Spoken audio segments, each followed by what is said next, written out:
I've just got a bit of a sun download, I think. Spending some time with a significant person in my life at the minute, and how something's come through to me, or reflection, is that, you know, between 2020 to 2023, up until Jamaica, I was grieving, in grief, from a corporate life lived, or, you know, London living for 15 years, and people bunking out of relationships without sort of communication or understanding, just listening to other people's opinions and not honouring the space between the two people in that divine union. And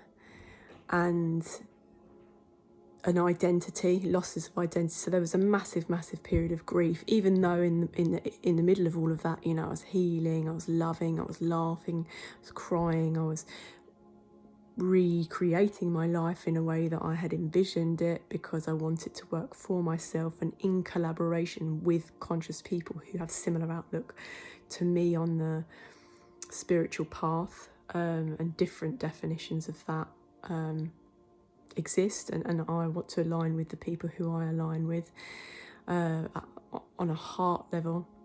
And having come out of that grieving period, which I think probably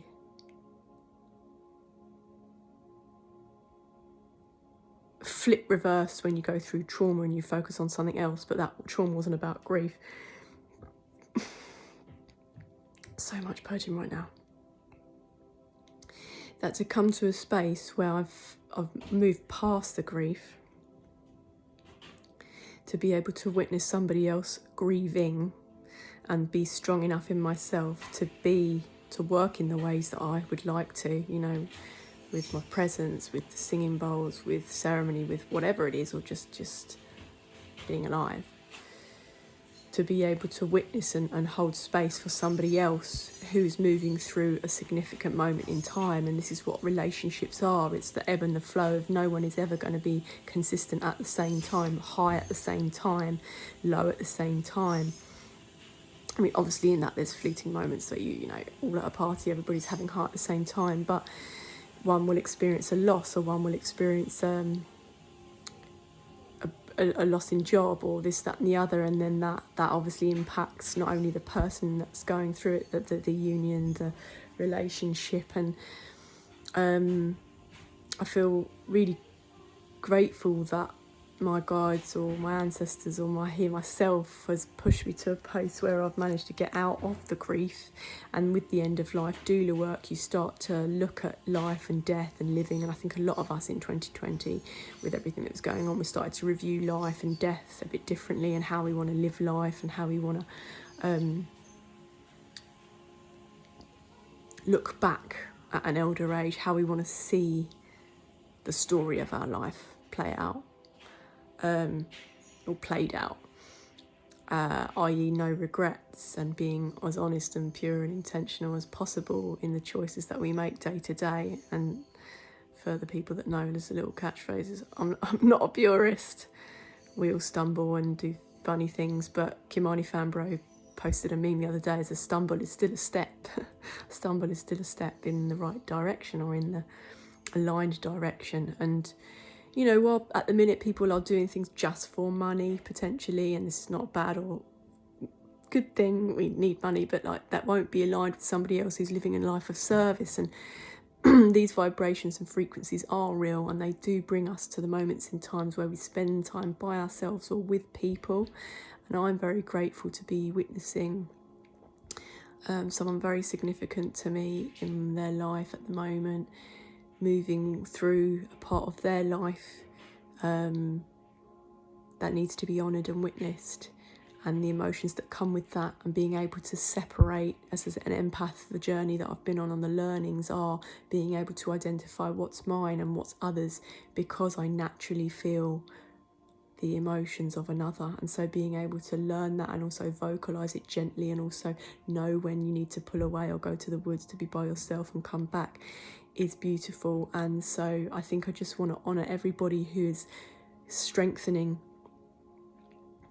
in the spirit, is growing in their power, is allowing the emotions and grief to come through, and as we shared old versions, past versions of ourselves, that no longer are needed, whether that was survival mode or whether that was feisty mode, or whether that was too kind for your own good kind of mode versions. And then when they all drop, there's this melting pot or integration process that we can start to really think, no, like, who am I in the world? Like, what do I represent? Who do I want to be here for? And so I know there's so much change for a lot of people, and I thank the Most High that currently where I'm at, which won't be for long, is 557, is the UK and the blue skies and the spring summer sun coming out to ease 606, ease many of us into this transition, transformational period, because there is another side of it. There is another side of grief. It's we learn to integrate that flow between grief and love, having experienced whatever we've experienced in our life, and the elements will always bring us back, you know, moments by ourselves in the air, breath work with the sun. I've always been a sun seeker and always tried to get out the UK for a month in the winter for the past sort of 10, 12 years, and this has been a very, very, very long winter for a lot of us. And I can finally see the emergence, the butterfly in so many of people around me, and breaking of chains and breaking of patterns. And I don't want to get choked up because I just see so many people investing in themselves in healthy ways. Healthier ways than before. Maybe not the healthiest. People all have different opinions on substances and plants and psychedelics. That's okay. We all have choices to make in this life, and I trust that we're 727 making it for the story and the legacy that we want to leave, the imprint. No deed goes unnoticed, no wrong goes unpunished. I don't really like to talk in these terms. I don't know why they're giving me that, but there is somebody who I align with very much, another ancient soul, about the pillars of severity and of tenderness and love. You know, we do need to say no more. We do need to chop with love and release ourselves from the constraints and the attachments and the bonds and the strings that are left as residue from unhealthier versions of ourselves in relationships that have been previously lived. And obviously we're not even going to go into right now past lives and the entanglements that come into that, because we are not entangled. We are just connected healthily to those we choose to be connected to in the world right now. And know that we will never know another person's story. We can only allow them the time to tell us, to show us. And if that's not inclusive of kindness towards us, then we walk on by. Us in our purest natural state has to be love.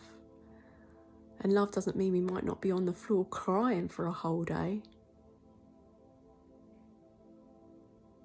But we have to allow stuff now, allow the purge, allow the feelings, and become witnesses to the people moving through the transitions in their lives, and just not being stuck up our own arses, you know, because we don't understand what they're going through. We can offer compassion and walk away and say, I'm on the phone anytime you need. Brother, sister, mother, lover, papa, popsy.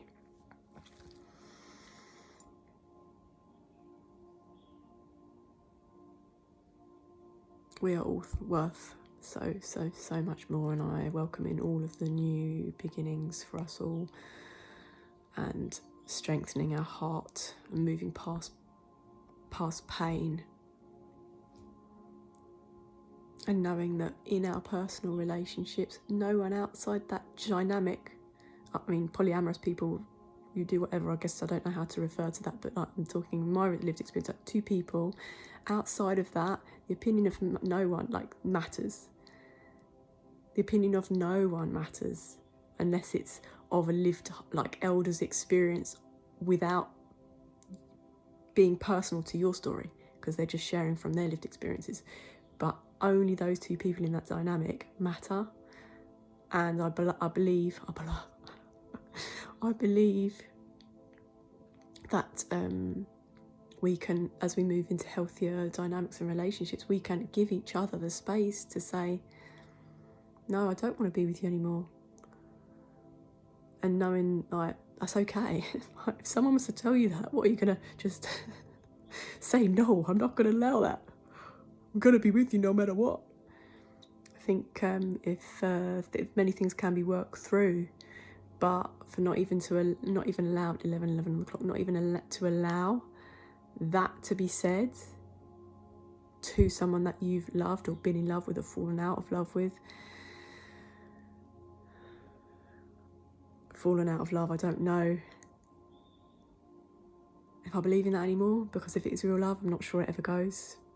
So I'm moving into new experiences about emotions and things at the minute. But that is respect, and that is loyalty, and that's dignity, and that's integrity, is to allow 2 people to make that decision for themselves without the opinion of anybody else, because those opinions will always be tainted by heartache of their own or abuse or this, that and the other, and that has nothing to do with the 2 people in that dynamic. And so I want to like to honour this woman of significance in my life,